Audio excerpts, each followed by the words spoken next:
ஒரு பொண்ணோட கஷ்டமான நேரம் எது தெரியுமா? அவள் உண்மையாக விரும்புகிற ஒரு ஆணை அவன்கிட்ட இருந்து விலகி நிற்கிறா பாருங்க, அதுதான் பெரிய கஷ்டமான நேரம். அவள் ஏன் விலகிறா? எதுக்காக விலகிறா? அவன் மேலேயே குத்தம் சொல்லக்கூடாது. அவள் ரொம்ப பாதிக்கப்பட்டிருக்கா, ரொம்ப ஏக்கத்தில் இருக்கா. அதனால தான் அவன்தான் எல்லாம் நினச்சிருப்பா. அவன்தான் நம்மளுடைய சந்தோஷம், அவன்தான் நம்மளுடைய வாழ்க்கை அப்படின்னு நினச்சிட்ருக்க நேரத்தில் ஒரு ஏமாற்றமோ ஒரு துரோகமோ அவள் நினைச்சது கிடைக்கல, இல்லை அந்த எதிர்பார்ப்பு அவர் வச்சிருப்பா. அந்த எதிர்பார்ப்பு இல்லை, அவங்க நம்ம நினைக்கிற மாதிரி இல்லை. அவங்கக்கிட்டேருந்து ஒரு சொல்லை எதிர்பார்த்துருப்பா, அந்த சொல் கிடைக்கல. இல்லை நம்ம எதிர்பார்த்தது அவங்கக்கிட்டேருந்து கிடைக்கல. அப்போ தான் அந்த மௌனம் இருக்கும், அந்த வேண்டாம் விட்டுடலாம் அப்படின்ற ஒரு ஒதுங்கல் இருக்கும். அவங்க நினச்சிக்கலாம், எப்படியோ இவ ஏன் பேசலை, இவ ஏன் இது பண்ணலை அப்படின்ட்டு.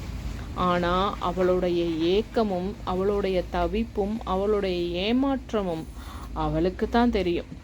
ஆனால் அந்த ஆணுக்கு அது புரியாது.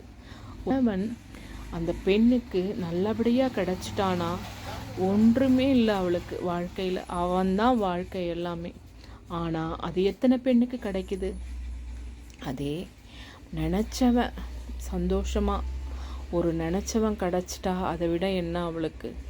ஆனால் எல்லாமா நினச்சிட்டு இருந்த ஒரு ஆண் அதை ஒரு மாதிரியாக அந்த ஏமாற்றம் அடையிறப்போ தான் அவளோட அமைதி இருக்கும், ஒரு ஒதுங்கல் இருக்கும். வேண்டாம், நம்ம பாட்டு நம்ம போகலாம் அப்படின்றது இருக்கும்.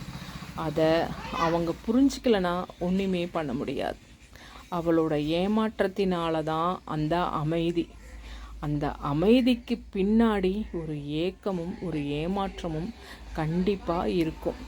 அதை புரிஞ்சிக்காதவங்களுக்கு சொல்லி புரிய வைக்க முடியாது. ஒரு கவிதை கூட இருக்கு, அந்த கணவன் வரவேற்பறைக்கு தள்ளப்பட்டானாம், அந்த மாதிரி ஒரு கவிதை இருக்கு.